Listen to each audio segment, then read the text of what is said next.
नेहा और विमल की शादी अभी अभी हुई थी। नेहा स्वभाव से बहुत सीधी लड़की थी। उसके उलट विमल का स्वभाव कठोर था। विमल हमेशा नेहा पर चिल्लाता रहता था और हमेशा उसे बुरा भला कहता था। तुम्हें कितनी बार बताया है, मेरे तैयार होने से पहले मेरा नाश्ता तैयार हो जाना चाहिए। शादी के इतने सालों बाद भी मुझे क्यों बार बार एक ही बात बतानी पड़ती है। नेहा, तुम्हें क्या है, तुम तो आराम से घर पर रहोगी, मुझे काम पर जाना पड़ता है। तुम हो कि हमेशा बेवकूफ़ों की तरीके हरकत करती हो। आज भी विमल का पारा चढ़ा हुआ था। विमल का ये बेवजह का गुस्सा कोई नई बात नहीं थी। वह महीने में 3-4 बार ऐसे ही नेहा पर बरस पड़ता था। पहले पहले नेहा उसका विरोध किया करती थी, लेकिन जब कई सालों तक विमल में कोई बदलाव नहीं दिखा तो नेहा ने खुद को ही बदल दिया। अब विमल के कुछ भी कहने से नेहा को कोई फर्क नहीं पड़ता था। विमल की हर बात वो चुपचाप सिर नीचे झुकाए सुन लेती थी।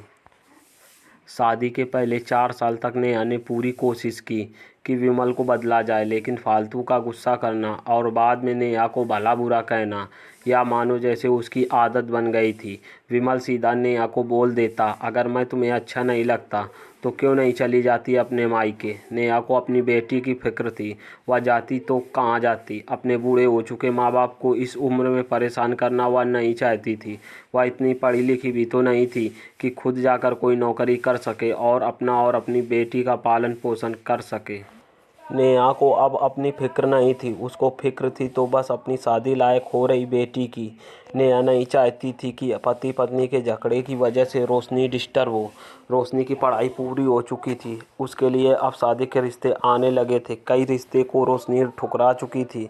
2-3 महीने बाद एक अच्छा रिश्ता आया। रिश्तेदारों और पहचान के लोगों ने भी लड़के के बहुत गुणगान किए।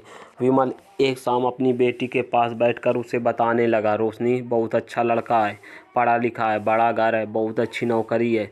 ऐसे रिश्ते बार बार नहीं आते बेटा, इस बार मना मत करना। रोशनी अपने पिता से ज़्यादा बात नहीं करती थी, शायद डरती थी, लेकिन आज वो अपनी पूरी हिम्मत इकट्ठा कर बोली, मुझे अभी शादी नहीं करना पापा, मैं नौकरी करना चाहती हूँ, खुद अपने पैर पर खड़ी होना चाहती हूँ। हाँ तो ये उसमें क्या बड़ी बात है।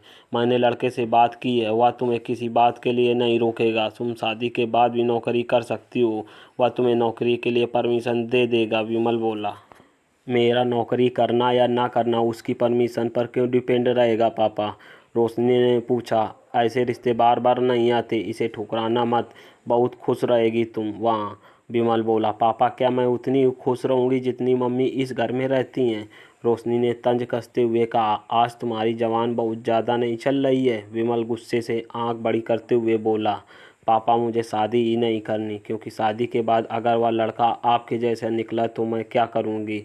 मुझे आपके जैसा जीवन साथी नहीं चाहिए जो बिना बात के मुझ पर हमेशा चिल्लाए। मुझे कुछ भी अपनी पसंद का लेना हो तो 10 बार सोचना पड़े, कहीं नाराज़ ना हो जाए। मेरी तबीयत कैसे भी हो उसे परवाह ना हो। रोटी थोड़ी सी मोटी बन जाए तो घर सर पर उठा ले, उसकी चेक बुक ना मिले तो भी मेरा ही दोष निकाले और हर छोटी मोटी बात पर मुझे मायके जाने के लिए कहे।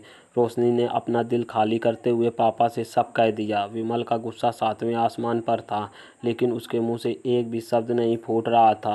वो रोशनी की बातें सुन रहा था। आज पहली बार वह अपने पापा के सामने इतना कुछ बोल रही थी। पापा, अपने माँ के साथ हमेशा गलत व्यवहार किया है। आप अपने ऑफिस का गुस्सा बिना सोचे माँ पर उतार देते हैं। कभी इस बात की परवाह भी नहीं करते कि उन्हें कैसा लगता होगा। आपकी बातें सुन सुन माँ ने अपना स्वाभिमान खो दिया। विमल आज पहली बार अपने किए बर्ताव को महसूस कर पा रहा था। रोशनी ने प्रशांत का हाथ पकड़ा और बोली, पापा मुझे सिर्फ एक सवाल का जवाब दे दें, क्या आप चाहेंगे मेरा पति आपके जैसा हो। अगर आपका जवाब हाँ है तो कर दीजिए मेरा रिश्ता आज ही, और ना है तो मुझे आत्मनिर्भर बनने दीजिए। विमल कुछ भी न बोल पाया और वहाँ से चुपचाप बाहर चला गया।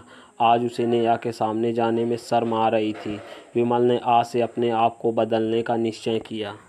अगले दिन नेहा ने अपने पति में काफ़ी बदलाव देखा और वह सोचने लगी, जो हिम्मत रोशनी ने दिखाई है वह हिम्मत अगर मैं पहले ही दिखा देती तो शायद आज परिस्थितियाँ कुछ और होती। अब रोशनी पढ़ लिख कर अच्छी नौकरी करने लगी थी और 3 साल बाद उसके लिए एक अच्छा रिश्ता आया। और उसकी विदाई पर विमल बोला, बेटा तू हमेशा खुश रहेगी क्योंकि तेरा पति तेरे बाप जैसा नहीं है। विमल की यह बात सुनकर नेहा की आंखों में आंसू आ गए।